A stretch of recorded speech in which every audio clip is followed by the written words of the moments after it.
charges against the former Secretary of State. FBI Director James Comey has harshly criticized Clinton, but stands firmly by his agency's decision. Chief Intelligence Correspondent Catherine Herridge joins us live from Washington. All right, Catherine, what have you learned so far? You've got through a lot of this. Well, this is the 302. This is what the FBI calls its summary of any interview that's conducted by their agents. There's no transcript. The FBI does not traditionally record interviews, so this is a summary that the agents put together and then they sign off on it for headquarters. And one of the criticisms coming into the release of these documents is that the FBI agents who questioned Mrs. Clinton never really pressed her on this issue of intent, why the server was set up in the first place, and how she felt this was consistent with maintaining federal records and also the handling of classified information. And based on the 302, this criticism is very valid. She talks about how it's convenient, but there seems to be no follow-up from the agents as to why she thought this to be the case and how this in any way was going to protect classified information.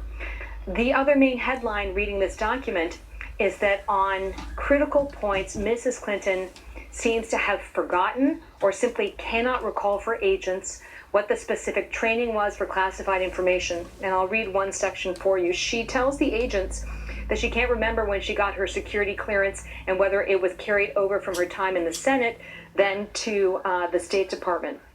And it reads in part, Clinton could not recall any briefing or training by state related to the retention of federal records or the handling of classified information. She also goes on to say that she was briefed on what are called special access programs. These are the most closely held intelligence programs that the U.S. government has.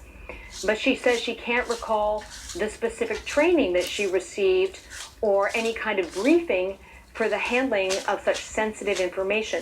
She goes on to say at one point that she never believed that classified information was sent to her because she relied on her aides not to send anything sensitive. And she could not recall for agents how it was in the first place that this ClintonEmail.com domain was set up. So on these critical questions, she has, in almost every case, sort of a lapse in memory on the details, Laura. And Catherine, in terms of the top secret emails themselves, have we learned anything new about these particular top secret emails? Well, one of the things that's striking in this 302 is that if you have been watching Fox News, many of the stories that we broke here on Fox News, she is asked about these specific points of the intelligence in her interview with the FBI. She was asked about the drone program. Those sections are heavily redacted, but we now know that would have been one of the special access programs that was discussed on Hillary Clinton's unsecured server. There's also a section where they ask about an American military officer who was killed in Afghanistan. We reported on this case because we understood that this was an example of human intelligence reporting that was discussed on the server. We now know that this person had cover and was working for the CIA. So they essentially outed him after his death in the Clinton emails and exposed his family to grave risk, Laura. All right, Catherine Herridge, thank you so much for us to all wrap our heads around. Thanks for breaking that down for us. All right, for more on this, Chris Stirewalt, Fox News digital politics editor, joining us from D.C. You can always count on the FBI to, shall we say, make Friday afternoon pretty interesting before a holiday weekend.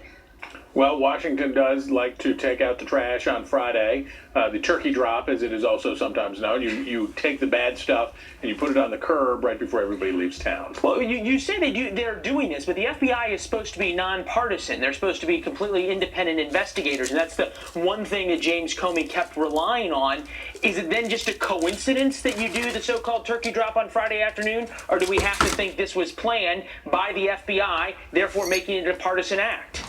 I highly doubt that this was I highly doubt that James Comey wanted to do anything to make Hillary Clinton look better. I would certainly chalk this up to bureaucrats who get rid of something at the end of the weekend and then leave town. Everybody's done. They'll drop it off and then be gone. All right, so now we get to the substance of this, and you think about Hillary Clinton's excuses that are now detailed in that 302 when she talked to the FBI. She couldn't recall, she blames her aides. In one of them, she actually says in December of 2012, Clinton suffered a concussion, then around New Year had a blood clot. Based on her doctor's advice, she could only work at State for a few hours a day, and once again, the magic words, could not recall every briefing she received.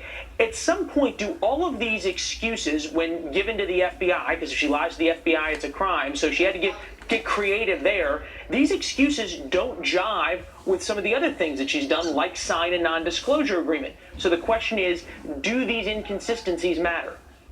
Well, look, if you call in sick to work, you can't get caught going to the beach. If Hillary Clinton says that she can't recall and that her fall and blood clots interfered with her memory for a period of time, she can then not also claim that she is robustly healthy and ready to dive into the work of being president of the United States. You can't have it both ways. This will give her opponent in the general election another way to go after her health and her fitness and her vigor.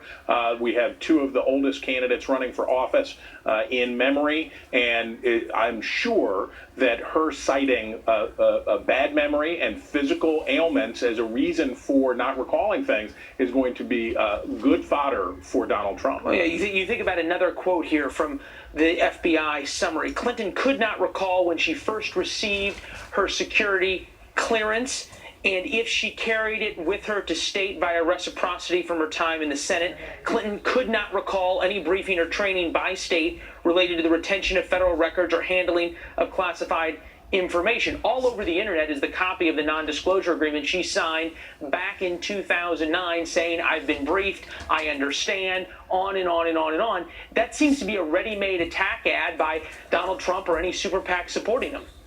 Well, look, we want to be generous in spirit to human beings who sign a lot of things and get a lot of briefings. But you are right. As you go through these documents, as you look at how often she could not recall things, you start to imagine that if you were briefing a person for a meeting like this, then you would say, look, if you can't be sure or you think that the answer might jam you up, just say, I don't recall. I don't recall is the standard, by the way, legalese and in Washington. I don't recall isn't I don't remember, it didn't happen, it's just I don't recall. And that is the way that you block further inquiry on the subject.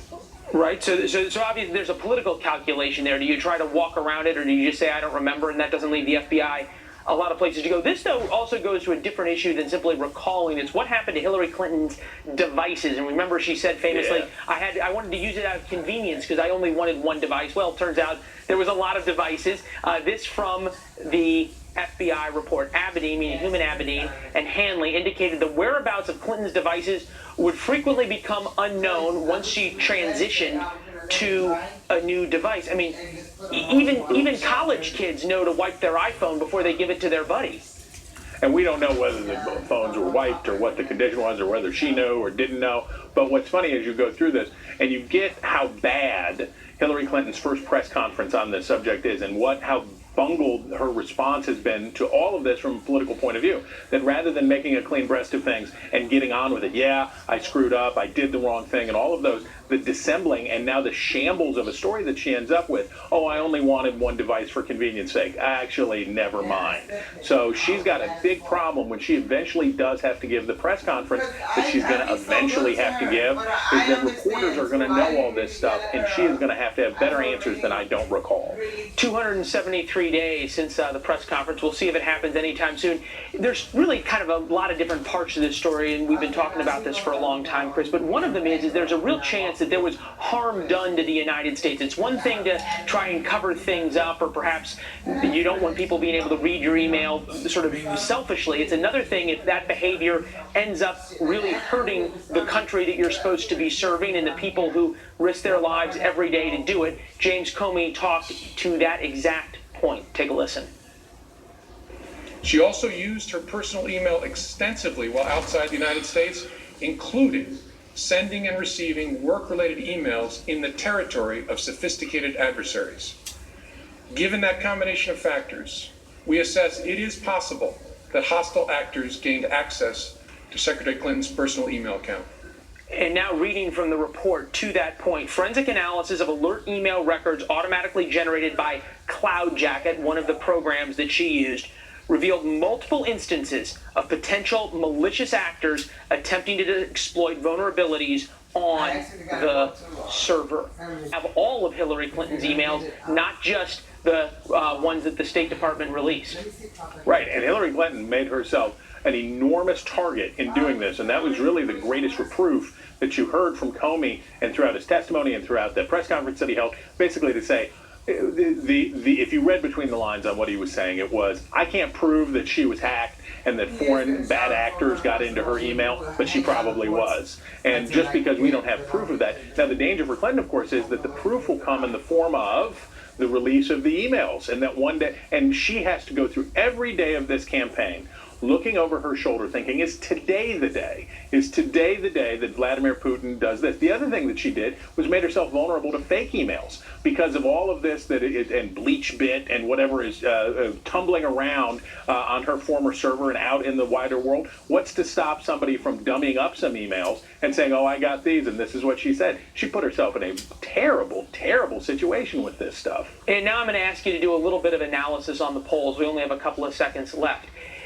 So much has already been known, including everything that James Comey said before even the convention, and yet the DNC nominated her to be their nominee and run for president. At some point, has the electorate become immune to all of Hillary Clinton's email woes? Is this just something we all talk about inside the Beltway, as outrageous as it might seem, or at some point is this going to break through and perhaps even send her honest and trustworthy numbers lower than they already are?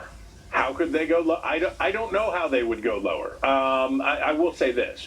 Hillary Clinton has ended up in a position where, cooked into the price, her stock price as a candidate includes all of these liabilities. I don't think there's anything in this that is going to change that. I don't think this is going to change somebody's mind that it's worse or it's better. But what I do think is, and you referenced this earlier, this is more fodder for more attack ads, that once Donald Trump's campaign gets some money together and starts running, I think that just the things that you mentioned, as well as others in this report, will come out and be shoved in the faces of voters to say, you don't trust her, and you can't vote for her. Because right now there are a lot of people who say they don't trust her, but they're going to vote for her anyway.